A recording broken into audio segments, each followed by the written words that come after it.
Welcome to Broadband Breakfast Live Online for Wednesday, October 11th, 2023. I'm Drew Clark, editor and publisher of Broadband Breakfast, coming to you live from Crystal City, Arlington, where the Shelby Schools Health and Libraries Broadband Coalition is having its annual AnchorNets meeting. So I'm in the hall, which is always risky because you're at the mercy of Wi-Fi in a conference setting. But it's worked probably 2 out of 3 times, I would say. We are very excited to have a exceptional program, a panel, and hopefully from the discussion with each of you on the Affordable Connectivity Program. That's what we'll be talking about shortly. But I wanted to just kick off by mentioning a couple of things. For starters, we've recently come off the BEAD Implementation Summit, the Broadband Equity, Access, and Deployment Program Summit in Washington, and the videos from that are still available from the all-day event focusing on the next step in implementing BEAD. We are actually very excited. We've announced this a week or 2 ago, but we're still kind of early stages of getting the word out for a new event that we are putting on together with Network On and the National Digital Inclusion Alliance. It is the Connect 20 Summit. I've just put the link in to the chat for those who are watching on Zoom. If you're just coming to us on the website or another form, go to broadbandbreakfast.com. And then to the top right, you just click on special events. And this event, the Connect 20 Summit again, is on Tuesday, November 14th. It's free, so feel free to sign up to attend either in person or online.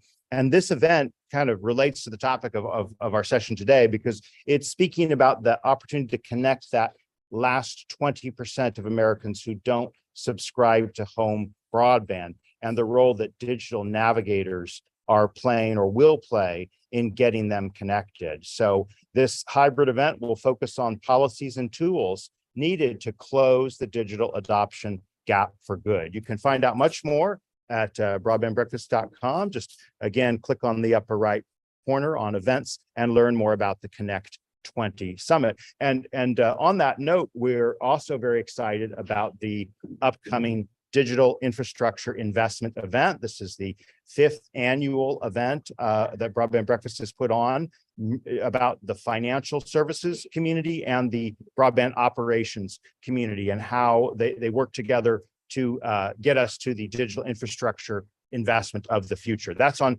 December 5th, so a few more weeks after that, but you can see and sign up for the wait list for that event now.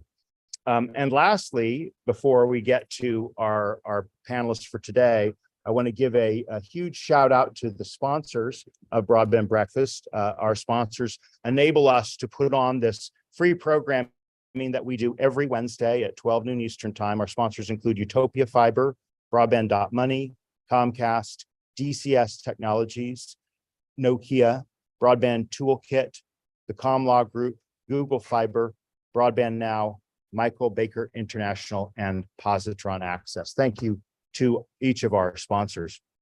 And speaking of upcoming Broadband Breakfast Live online programs, you can see them all on broadbandbreakfast.com. Just click on the upcoming free events, and you can see that we're going to be talking about Spectrum next week. We'll be talking about railroad crossings the week after. We've got many exciting programs coming in future weeks, and don't want you to miss out on any of those. Now, with that, let's go ahead and introduce our panel for today's discussion. We are really grateful that we have really many experts in this topic. And I should point out, look, we do this every week. I'm not sure how many other people do like a broadband program every week. And so we have lots and lots of guests, and we send out lots and lots of invitations. So, you know, if you ever feel like we're not getting, you know, whatever your niche or your particular angle, please reach out to me, Drew, at breakfast.media, and we'll figure out ways to incorporate you. And I want to advise you to please use the Q&A for questions, okay? Not the chat, okay? And that's just an easy way for people to see and upvote, and we can all have hopefully a more enjoyable and productive conversation as a result of that. Well, with that, our first speaker will be Kirsten Compitello. Kirsten is the National Broadband Digital Equity Director for Michael Baker International. And as such, she's an experienced planner with a focus on public engagement, policy, community planning, and visual storytelling. And she leads development of digital navigation and equitable planning tools within Michael Baker's broadband practice. So welcome, Kirsten. Thank you for returning to Broadband Breakfast Live Online for these remarks. And she'll be the first up after I introduce the other three panelists. She'll be followed by Christopher Lewis. Chris is the president and CEO of Public Knowledge, which in some ways needs no introduction, an incredible powerhouse NGO group. Prior to being elevated to president and CEO, Chris was the vice president from 2012 to 2019, and he led the organization's day-to-day advocacy and political strategy on Capitol Hill and in government agencies. And he's also served 2 terms on the Alexandria City School Board, which I didn't know that. So welcome, Christopher. Thank you for being with us and sharing your thoughts on the Affordable Connectivity Program. He's going to be followed by Jonathan Cannon, who is policy counsel in technology and innovation at the R Street Institute. And maybe you'll share a little bit about R Street. I mean, you're getting more and more well known, certainly more in Washington, and very good social media presence. So thank you, Jonathan, for all the retweeting you've done of this event and other events. Jonathan researches and writes public policy papers, op-eds, and blog posts on significant topics. And I'm really keen to learn why R Street Institute is so excited and interested and focused on ACP of all the issues that you could be focused on. And then batting cleanup will be Deborah Lathan. Deborah is the president of Lathan Consulting, LLC, and the former head of the FCC's, okay, get ready, the Cable Services Bureau, okay, which we all know is, of course, the Media Bureau, right? But anyway, that's what it was back then. And Deborah, of course, is a seasoned communications and business attorney with extensive experience and knowledge about broadband policy. And she actually wrote the first report on understanding broadband, and most recently partnered with Paul Garnett in the Handbook for the Effective Administration of State and Local Digital Equity Programs. So both history and very, very current. We'll look forward to your perspectives on this. So let's turn it over to Kirsten. Tell us a little bit about some of your thoughts on, will the Affordable Connectivity Program be renewed? Oh, well, thanks, Drew, for introducing us and for having us here today. This is certainly a timely conversation. I'm talking about the Affordable Connectivity Program, or the ACP, as I'm sure we'll all be pulling out that acronym frequently throughout the next hour.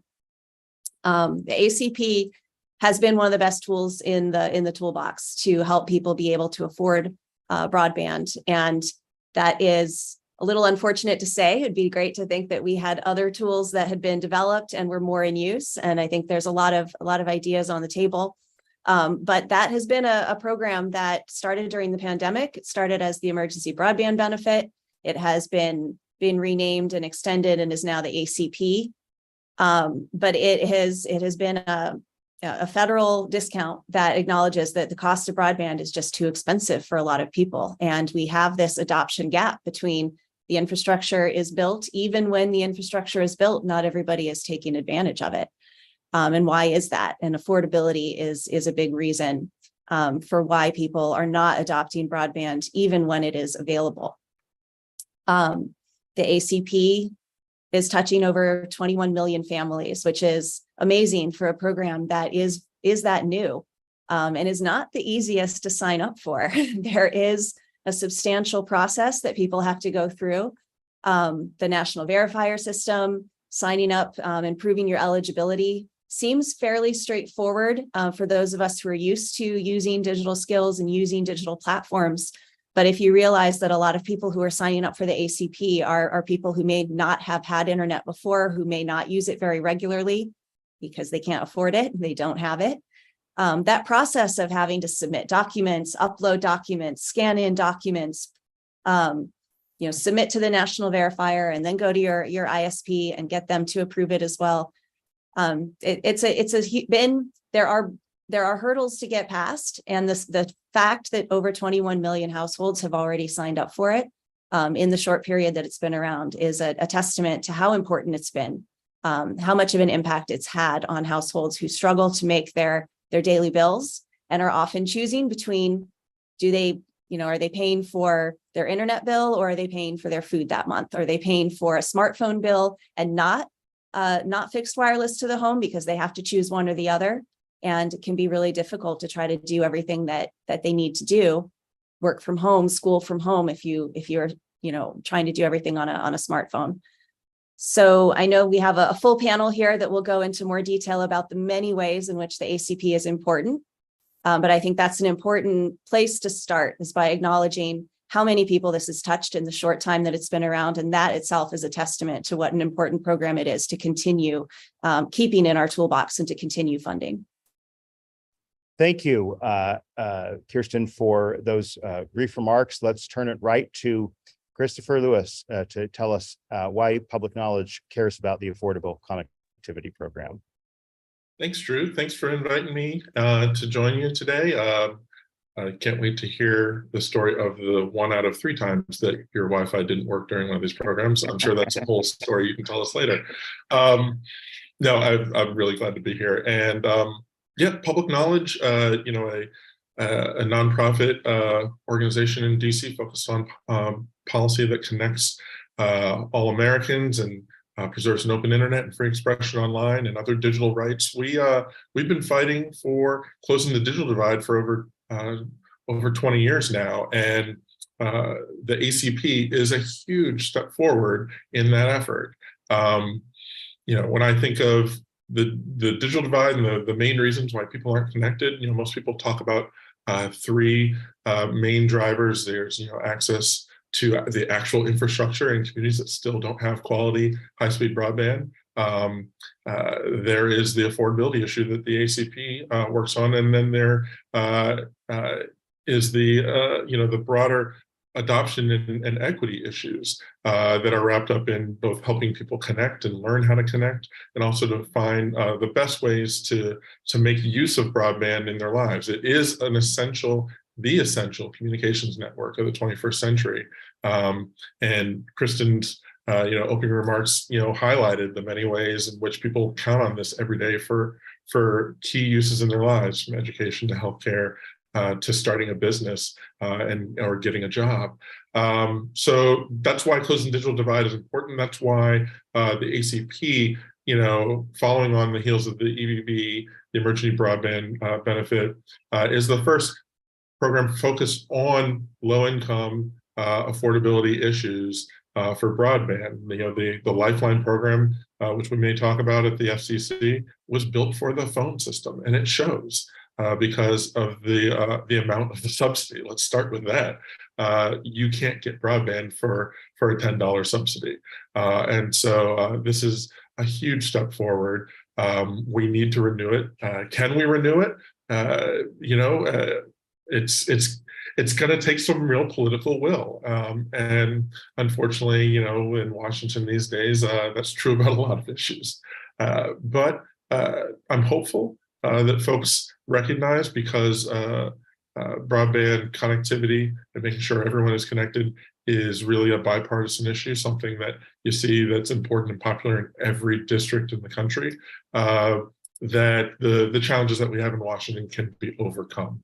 I'm hopeful that folks who have critiques of the program will still say, yeah, I may think there are some problems with the program and how it's run, but we can improve it without getting rid of it because it's so essential.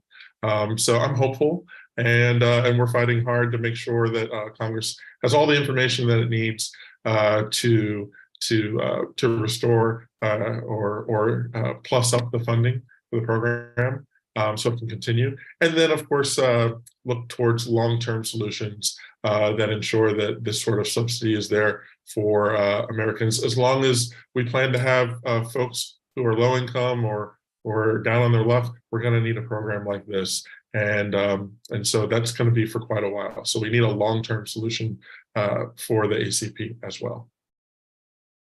Thank you, Christopher. Let's turn now to Jonathan Cannon of the R Street Institute. Tell us a little bit about the R Street Institute and your thoughts on the Affordable Connectivity Program. Yeah, absolutely. And thank you so much, Drew, for having me and everyone else for joining today to talk about ACP. So R Street is a free market think tank based here in Washington, D.C. Despite the name, we're actually on K Street, not R Street. But our focus really is on free market solutions to a lot of novel issues, especially in the tech space. ACP to us really stands out compared to other broadband programs because it's everything that conservatives have been looking for as far as a broadband program. You think of free market, you don't think of government programs typically. And I think that's what sets this apart compared to some of its predecessors that have existed in the past. First and foremost, it's a tech neutral voucher that flows directly to the customer. It gives the customer the opportunity to choose an internet service that meets them and their needs in their communities with a number of broadband providers. It doesn't carry a lot of the strings and other red tape that a lot of the other programs have had. And it really has a tremendous impact on the affordability of broadband services. And a number of carriers, once ACP went live, were able to meet the $30 subsidies. So there are a number of consumers out there who have a $0 cost to them broadband plan available. The only other thing I want to touch, and then obviously we can go more in the actual discussion, is what Chris was saying about criticisms of the program. And I think that's another strength and resilience of the program, because it's a program that's run by Congress directly, so they can react and adapt in real time to issues and concerns with the program and make adjustments to really make sure it is a robust and strong program. I just want to highlight one recent example. So the FCC Office of Inspector General recently announced at the end of September that they identified a provider that was giving out or collecting the benefit for customers who are no longer enrolled in the sum of like $49.5 million. But OIG readily identified and rapidly identified the issue, and the carrier promptly returned all the funds that they should not have been collecting. I think that's a huge strength and testament to the program. I mean, we've all heard of stories, especially in Lifeline, of waste, fraud, and abuse, of seizures of yachts and other crazy lavish items that were purchased using fraudulent Lifeline funds. So looking forward to the discussion and open to any questions you guys have. Thank you. Let's go to our last panelist, Deborah Lathan, and then we'll roll into some of the questions that I put forward and that we are starting to get from our many panelists here. So Deborah, the floor is yours. Sure, thank you. I think that it is critical that the ACP be renewed. And I think that without it, the B program cannot be a success, because you will not be able to reach the Americans who really, really need access to the internet.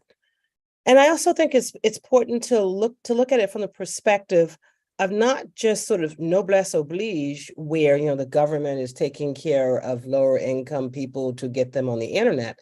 I think it is an issue that is of national importance to the entire country, whether you're rich or poor, because our economy is going to depend upon having people who have digital literacy skills who can participate in our economy.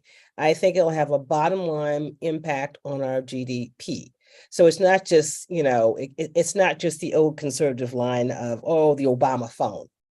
Okay, this is not what we're talking about. We are talking about something akin to when, I guess it was Eisenhower who rolled out our national highway system. It is of that magnitude.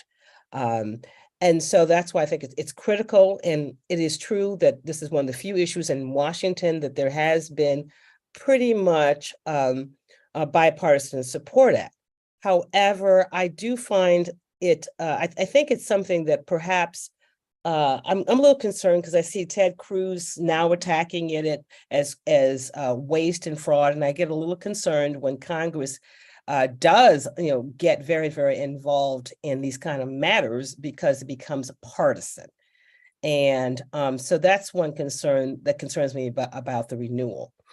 But I also say, though, that I know Kristen talked about affordability. And clearly affordability is an issue, but it is not the only issue. because we've seen instances, for example, in Philadelphia in Pennsylvania during the pandemic. At one point, Comcast was offering broadband for free, and they already had $10 that they were charging, and still they could not get people to sign up.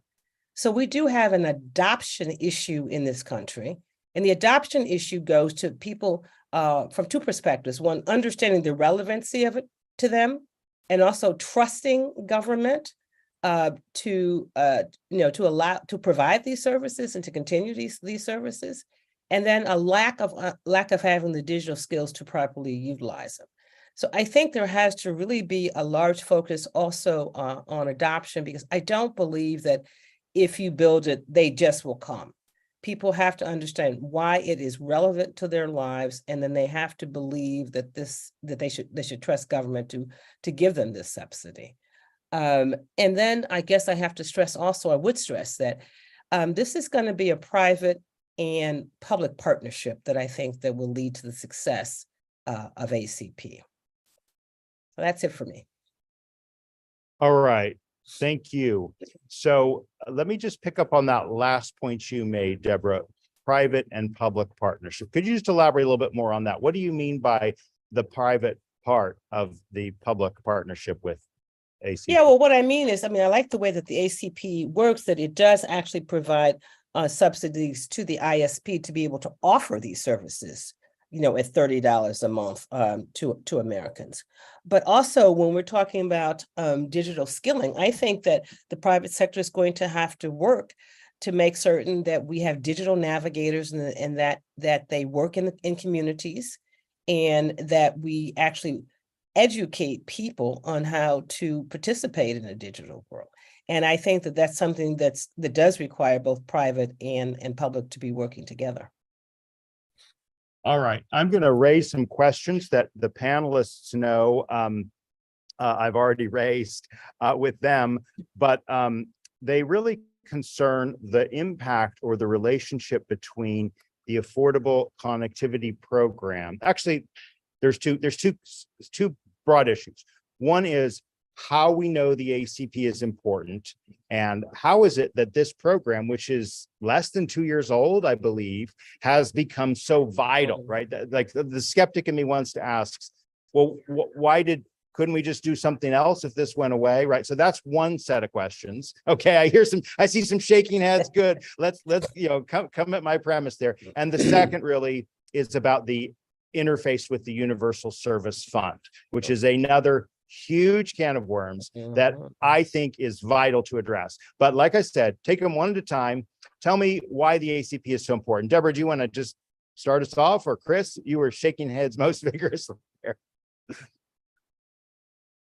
Chris, I'll let you start. Oh, okay. Thanks, Deborah. Well, you saw a head tilt from me there, Drew, because you said, well, if this program went away, I think that would be disastrous if it went away.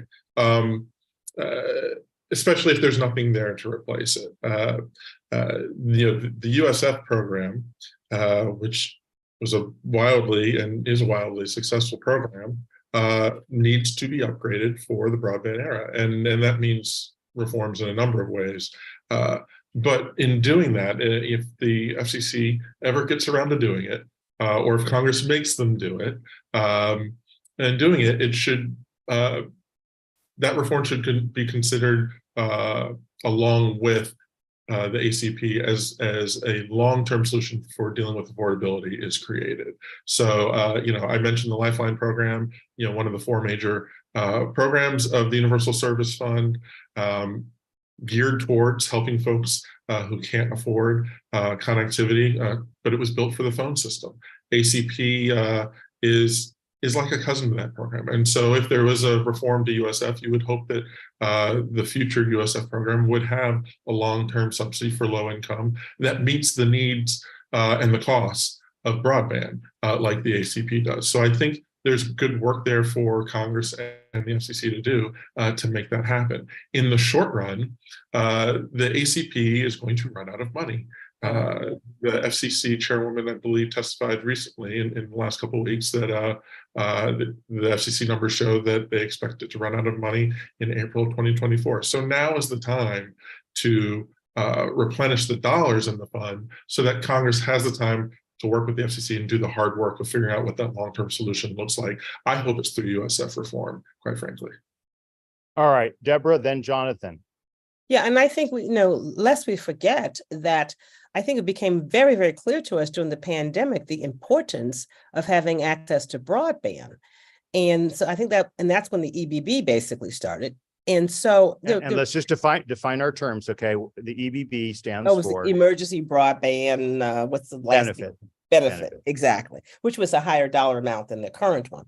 But there was a realization of the necessity for education and telehealth. I mean, without ACP, those who can have the least ability to avail themselves of medical services will now lose another instrument that would be available to them, which is telehealth, particularly in rural areas as well.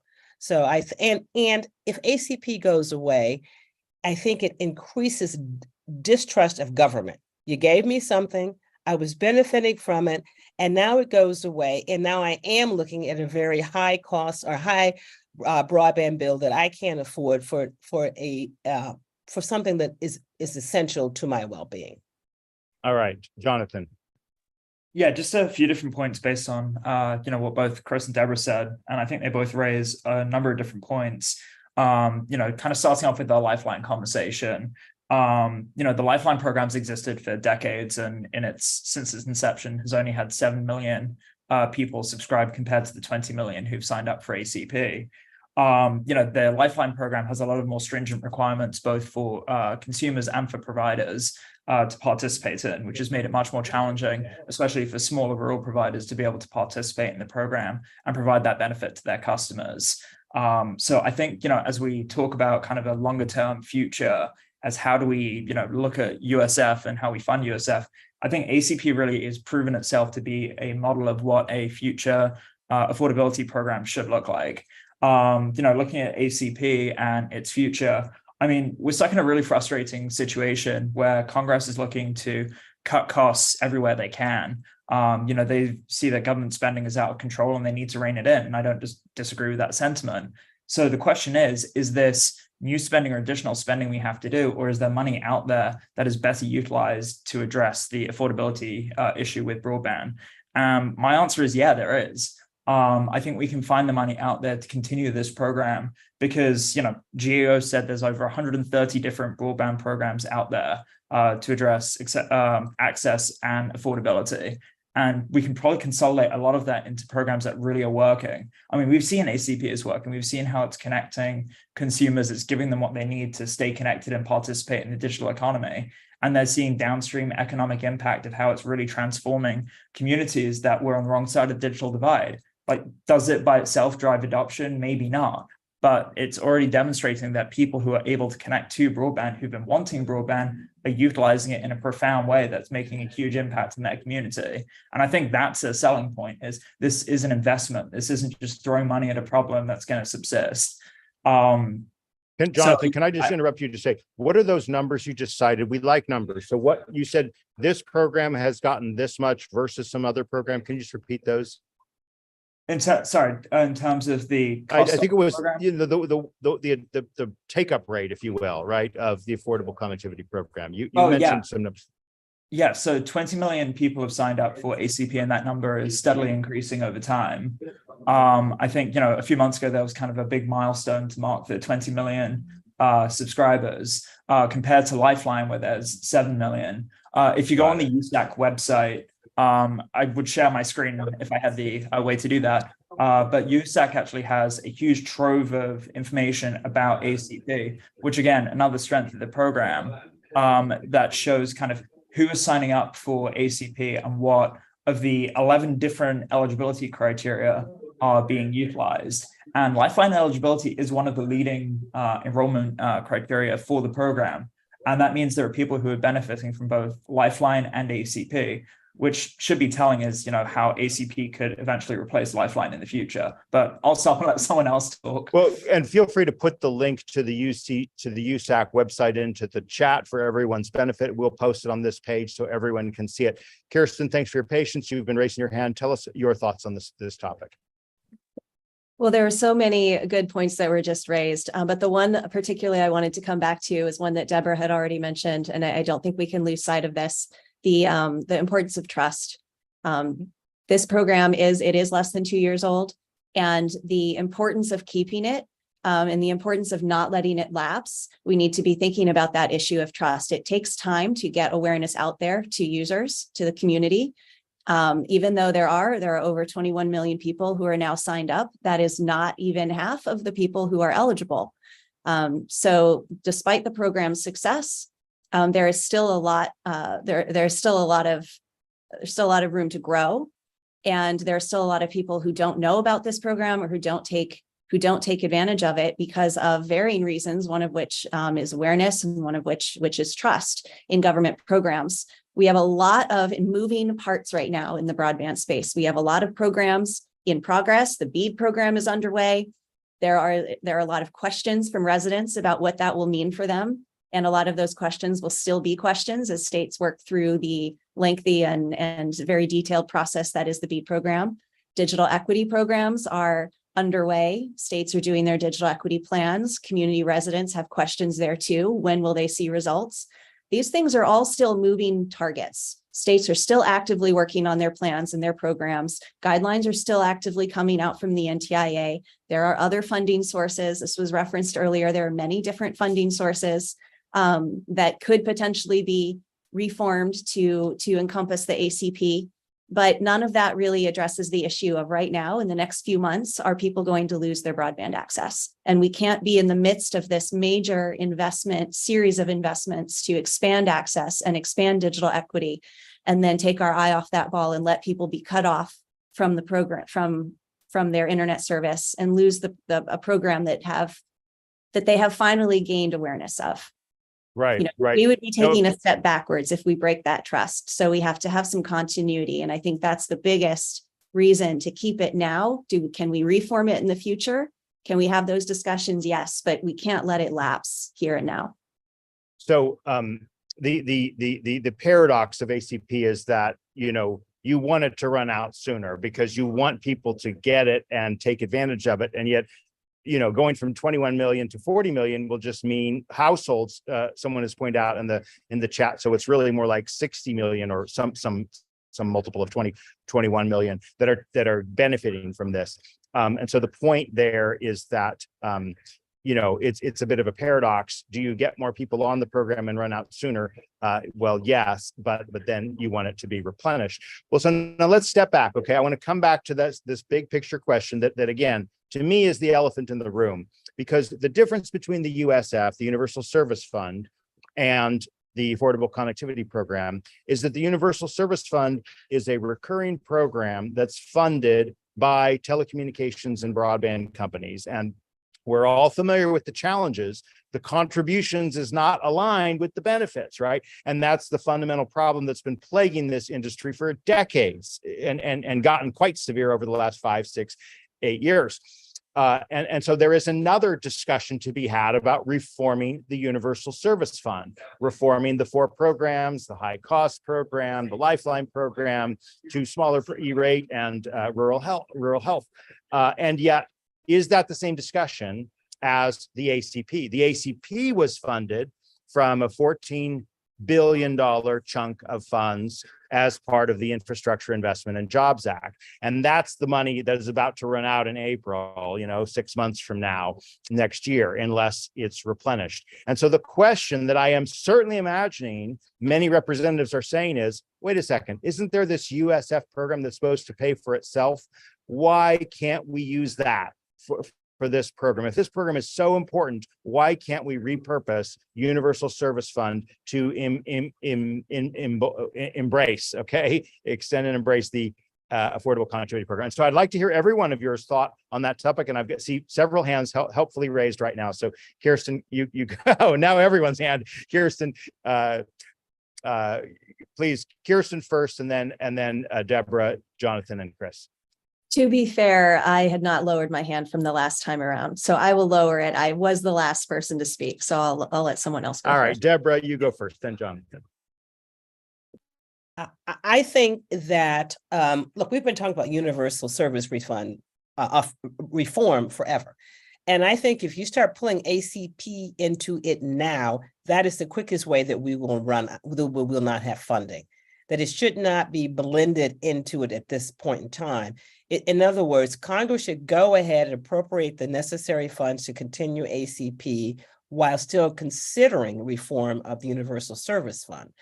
And of course, that brings in the other issue of whether or not, when you're dealing with the Universal Service Fund, is it really now time to make big tech start making contributions to broadband and not just taxpayers and ISPs? So that's another source of revenue if big tech has to start contributing to the Universal Service Fund. But my point here is this is not the time. If you pull ACP into this argument, which has been going on for decades, I think we'll run out of money and people will be cut off. Jonathan. Yeah, I agree with some of what Deborah said. So the first thing I wanted to say is, talking about Lifeline and USF contributions now come from basically a tax on telephony, which has reached over 30%. So it's an extremely regressive tax on those who obviously still utilize those services. So there definitely needs to be a change as far as the best means of generating that revenue to pay for this service. I mean, this is the fight we're having as far as ACP is. How do we ensure that there is a long-term, revenue or funding to continue to keep this program going long-term? Because coming to Congress every year and having coalition meetings and having fights to ensure the survivability of the program isn't sustainable. At the same time, the current contribution factor isn't sustainable either. Further, I think a lot of these proposals of bringing big tech or tax on ad stacks and all these other different proposals, while well-intentioned and looking at the broader internet ecosystem, again, some of that either can't get passed through to customers or will get passed through to customers, which is just going to drive up the cost of online access. So I think short term, we need to focus on what are we actually trying to preserve here? What are we looking at? And what is the cost of those programs going to be? And then look at what is the most effective way of paying for that program. Because if we're talking about expanding the contribution base, then every single American taxpayer is a beneficiary of the broadband service. And maybe that's a better way to generate that revenue. And I can't believe as a free market person, I'm advocating taxing, but I think that's just the reality of the situation. I mean, I don't think we can target individual groups and say, hey, but we as a country have decided that broadband is something we are going to invest in, both from an access, affordability, and adoption standpoint. And if that's what we're going to do, we need to find the most efficient way of spending taxpayer dollars. And I think ACP is a huge step in that direction. And long term, I think it could replace a lot of what USF offers. And I think that's what we should be looking to transition towards.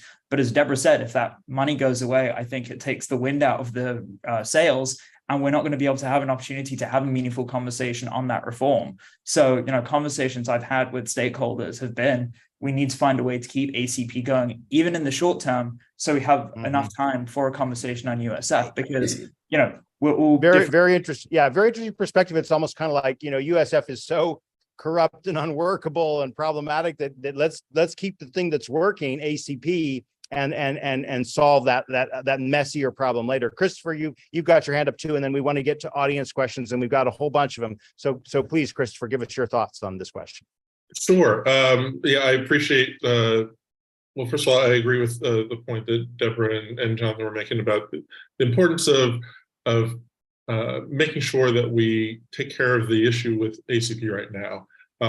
I think it's a timing issue. If you're interested, and I'm certainly interested in seeing USF being part of a long-term solution for low-income subsidies for broadband, we need time for it to be structured and crafted properly. And so getting money into the ACP program, so that is there for the consumers that need it, while that is crafted, is critically important. Also, Jonathan's description, I thought, was very accurate, because no offense, Drew, but you said that it comes from fees on ISPs. Well, the fee, as Jonathan said, he called it a tax, and that's a whole controversial issue if you call it a tax or a fee. But let's be clear, it's a fee on the telephony, and And that's because the program has not been updated for the broadband era. And so Right. there's been great work, studies like the US Forward report from former FCC official Carol Maddy and others have pointed out that if you update the contribution factor and broaden the base to all broadband providers, yes, to ISPs, that contribution factor can come way down. I think the US Forward report talked about a contribution factor of 4%, and that's probably at the current cost of the program. If you want to increase the cost of the program, maybe it'd be a little bit higher in order to get the full broadband benefit or ACP benefit built into the program.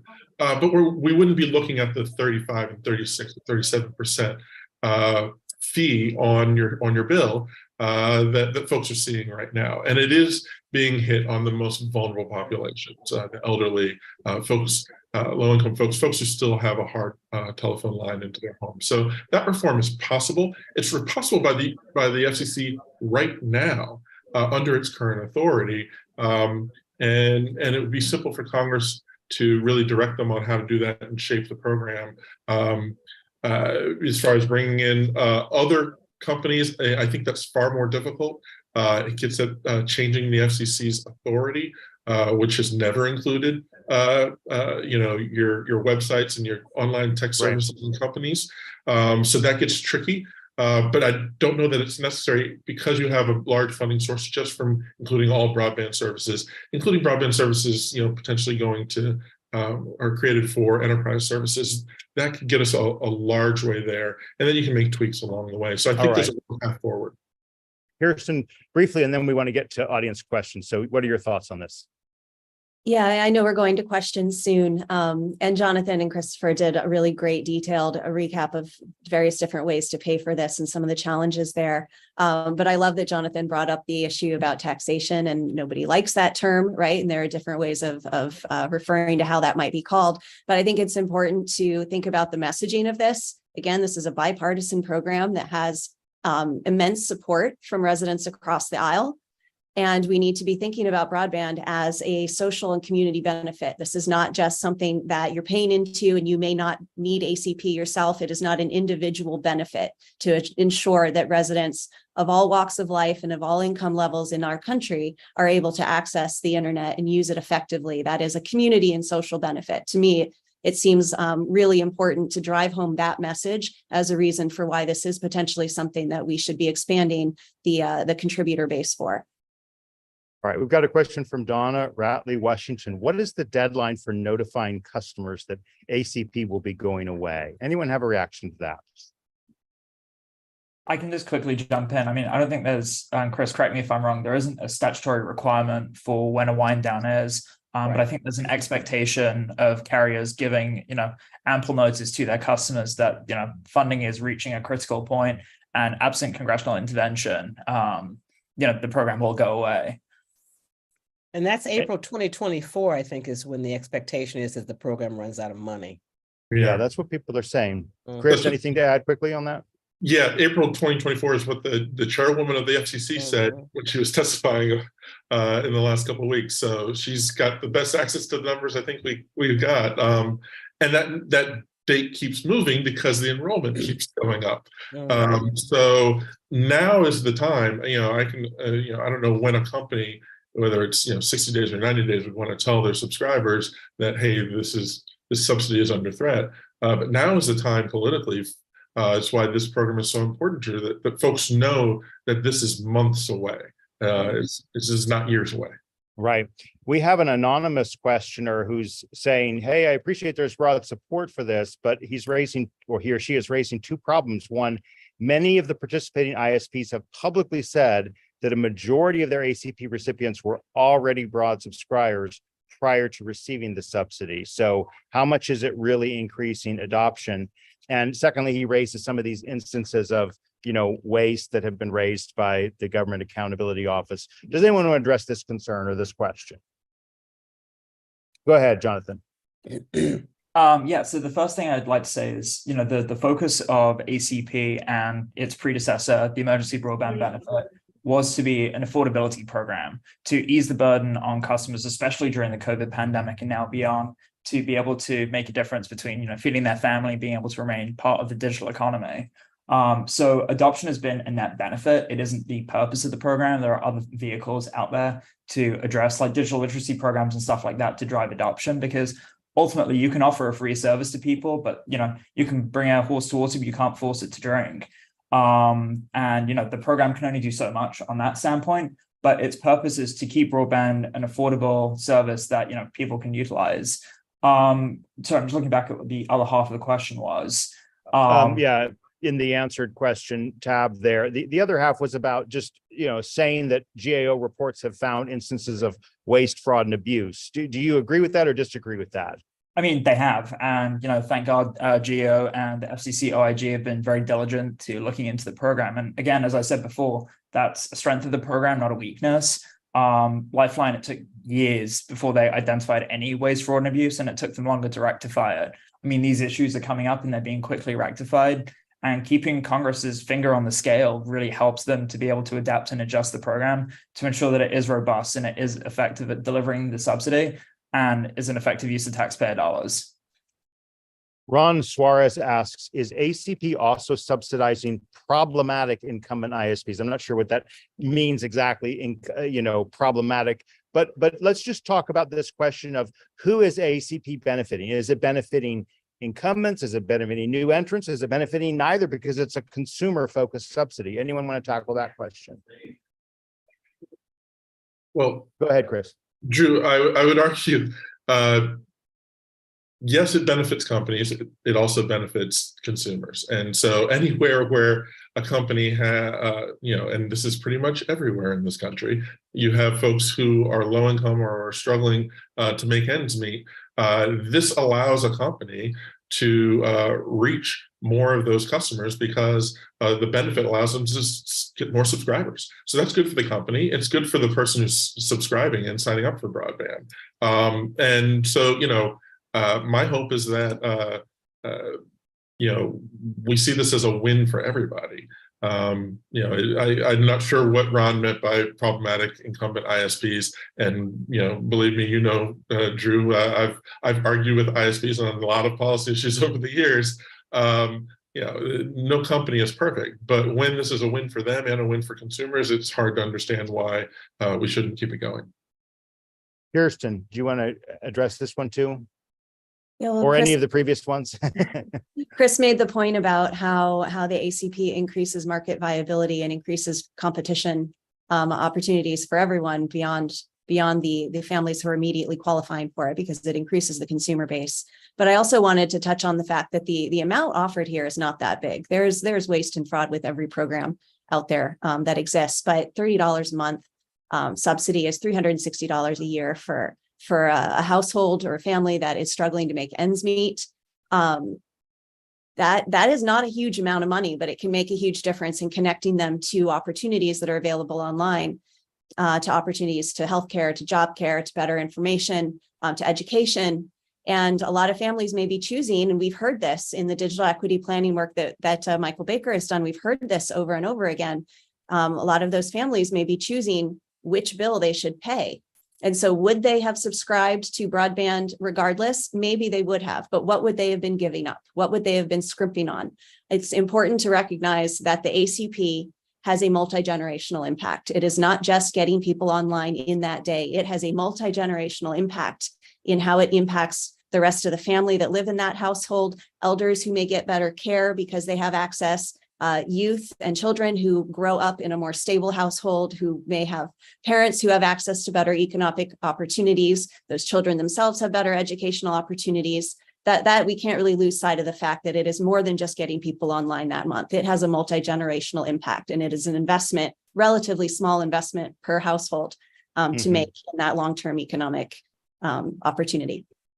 We have both a comment and a question from Jim Mercanti. The question is, if one of the essential goals of the BEAD and digital equity programs is to provide connectivity and digital literacy skills to covered populations, how about considering making internet connectivity free for all covered publications through the end of the decade. And in his comment, Jim raised a Consumer Reports publication showing that the median cost of broadband is $75. So ACP is just cutting that to 45, which is still, he's arguing, quite a bit. So who wants to tackle this affordability question, and how do we address the costs, which can be substantial, even at $45 for some people? Go ahead, Jonathan. Yeah, I can get us started. I think this may be an area where there may be, a bit more disagreement, because I think it goes beyond ACP and the scope of ACP. I mean, there's a number of different things out there. I mean, BEAD in itself is a whole different animal as far as what the scope of the program is. BEAD's first and foremost purpose is infrastructure and building infrastructure. It's supposed to be the largest single time investment in broadband infrastructure. And I personally have expressed a lot of reservation and concern about how that money is being spent. I have a lot of concern about how NTIA put out their notice of funding and a lot of the red tape attached to it and how it could impair that effort. But the focus of the conversation today is on a program that has been working, that doesn't suffer a lot of those pitfalls, that has shown remarkable resilience, and that's why it's received such bipartisan support and acclaim. Again, the program isn't perfect and there are weaknesses. And the fact is there are a lot of areas in the country that still suffer from high costs of broadband service, but that's a market failure. That's not, failure of the program. The question is, what can we do to incentivize carriers to offer competitive broadband service at these price points? Programs like ACP have driven down costs and kept costs low, and keeping a light touch framework that boosts competition, that incentivizes and encourages new providers to enter into these markets so that people have a choice of which provider they go to. Those are the kind of things that are going to help bring down costs. ACP alone can't do that.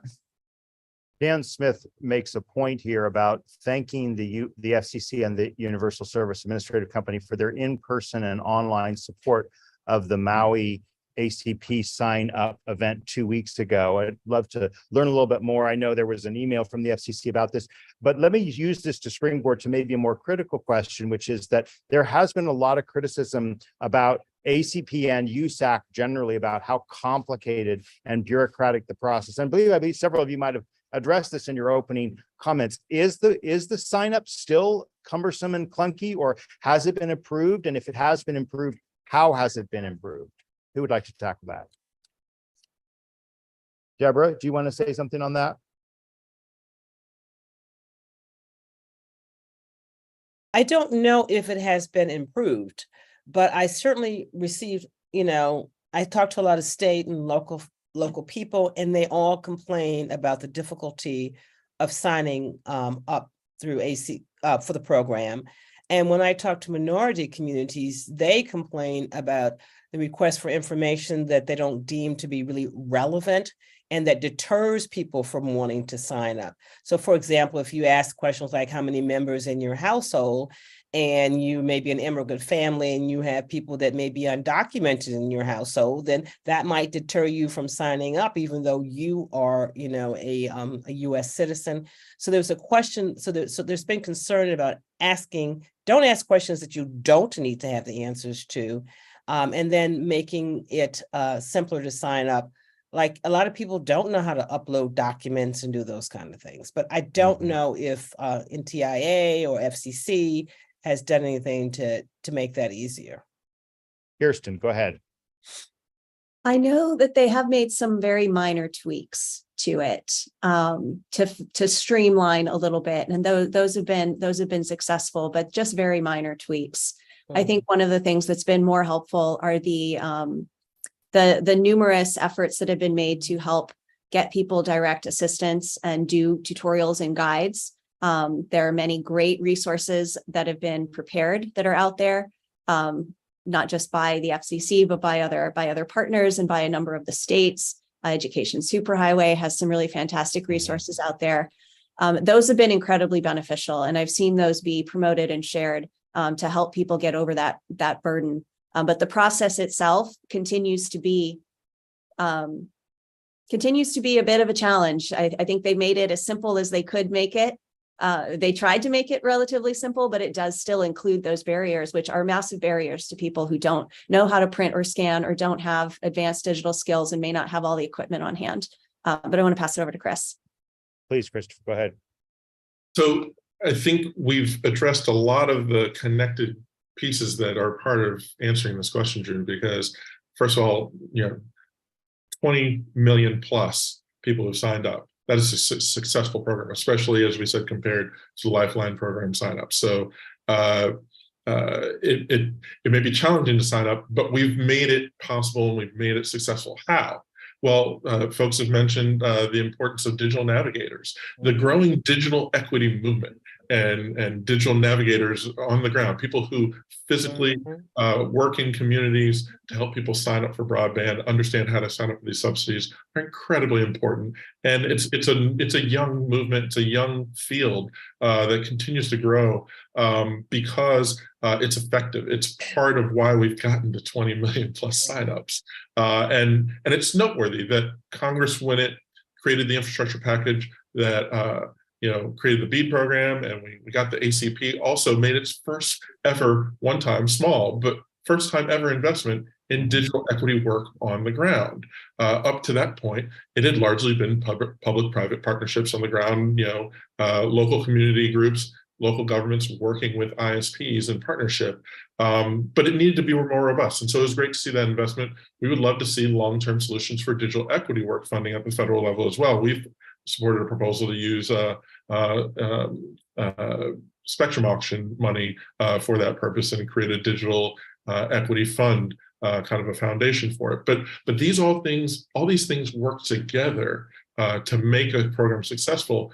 And then lastly, the tension that we've described, the concern about fraud that was raised by the GAO and others is balanced against, why did they collect so much information to get folks signed up? It's because of the people raising concerns about fraud. So you've got to balance, how challenging do you make it to sign up? How do you provide supports for it? But also, how do you also fight against fraud? And so these are things that when we look at a long-term solution to ACP, when we look at USF reform and can ACP be a part of that program, should be studied and reported on by the FCC as the agency with the expertise on broadband networks. I would throw in stuff that I'm sure folks like Jonathan would wildly disagree with, like actually studying competition in the marketplace and seeing where folks are getting their broadband from and at what prices. That could be helpful data and information as well. But these are the solutions that help us craft carefully structured policy for the long haul. All right, I'm going to make two more questions and give everyone a chance to say final remarks. This question is from Brett Glass. He asks, how about asking large edge providers such as Google to cover some of the costs of infrastructure and bandwidth that they use? And I guess to preface this briefly, you can think of 4 separate ways to fund a program like ACP. The taxpayers, which is how ACP is funded right now, the currently existing USF framework, which is telephone companies, and thank you for correcting me on that, Christopher, right? And that's kind of widely regarded as not working. And then 2 additional ways, and it's just important to separate these 2. One is taxing or putting a fee on broadband providers, ISPs, which would broaden that base. But now there's another one, a 4th proposal, if you will, to not tax not just the broadband providers, but the companies on the edge that are doing services that are used on the internet, like Google and Meta and ChatGPT and so forth. So does anyone want to tackle this question about pushing some of that funding responsibility to edge providers like Google and others? Anyone? Go ahead, Christopher. Well, I'll take a stab at it. First of all, I mentioned there are studies that show that if you broaden it just to broadband providers, how much money that will give you. And so, policymakers, before they start looking for buckets of money that are outside the FCC's jurisdiction, perhaps they should figure out how much money they think they actually need. That's where I would start. Then, if you do want to look outside of just broadband providers and the customers who use it, I ask folks to be very careful about how they think about it, because some of these ideas of like looking at, which services are popular and using a lot of bandwidth are just schemes to set up broadband providers to get revenue from companies that they're already getting revenue from. If you create a web service or a website, an online service, you're paying for access to the internet already. And I believe it's really, really close, something akin to a net neutrality violation, to then say, pay a second time because you're successful and people are requesting your service. People are going to your website. I think that rubs really close to the idea of paid prioritization and preferencing, one company over another. There are other schemes out there that look at advertising dollars and things like that, that are much further away from anything regarding net neutrality or A topic for another Broadband Breakfast Live Online. Jonathan, quickly on this point, and then I'm going to go to the last question. Yeah, and I do want to just briefly touch on, Chris mentioned net neutrality, so I feel like it'd be, I can't leave it on the table. But as we talk about ACP and that we do have this light touch approach that is addressing the affordability question, it does, depreciate the need for other types of efforts from agencies like the FCC. I know it's forbade in the proposed rule, but that doesn't preclude that from an eventuality where they could look to rate regulation and other kinds of more, invasive or regulatory frameworks to address competition in the marketplace. Like, we've got a program that should stand out to conservatives because it's addressing affordability in a light touch and flexible way. And I think, as I said before, if we're looking at affordability and we're looking at getting people connected, we need to figure out what actually we need to be doing before we figure out how to pay for it. Like, the pay for is really important, but I think once we identify what the solution is, then we can look at ways to generate that revenue to pay for it. And I think kind of looking to edge providers or even ISPs, carte blanche, like, we're just driving up the cost for consumers, which is exactly what we're working to stop. If the point is affordability, driving the cost up for consumers is not the way to bring affordability. Well, very interesting perspective. Okay, my last question will also be an opportunity to offer closing remarks. Let's go in the same order we started in. This is from Donna Ratley, Washington. Can you tell us what is happening at Congress now with the ACP? Have funds to replenish ACP been included in any funding vehicles to date? And is there a congressional champion? So Kirsten, you get to go first, and we'll just go in the same order we went in. All right. Well, I know we're wrapping up here. So everyone's got questions about what's coming next with ACP, but there are definitely champions and there are definitely things that are trying to move forward. So my final closing comment is, please keep calling your representatives to continue letting them know that this is a program that you'd like them to support. All right. Christopher. There are dozens, if not, I've lost count, the number of members of Congress that have signed letters or said they support in both parties replenishing this fund. So it's going to take a little political will to cut through the mess in Washington to make sure that this is added to, I hope it's added to, a government funding bill, something that makes it clear that this is a priority and is wrapped up this year. But the support is there. I just feel like the dysfunction needs to be cut through. So I agree with Kirsten. Keep the calls coming in. Let them know that this is important to you. All right, Jonathan, your answer and final thoughts. Yeah, like what everyone else has said, I mean, this is a bipartisan program. I'm proud to partner with Chris on this issue. He and I have spoken at length about the importance of, how we can continue this program and how best to engage with stakeholders. I mean, both Republicans and Democrats alike have been receptive to how important the program is. There's been letters from both sides of the aisle expressing the importance of the program. It's just really targeting and finding the perfect vehicle to make sure that the program survives. And everything else I've said on the call, I don't really need to repeat myself. All right. Thank you. We'll give you the last word. Yeah, I think, this is one of the bright spots because this is one of the few things in Washington that the politicians do agree upon.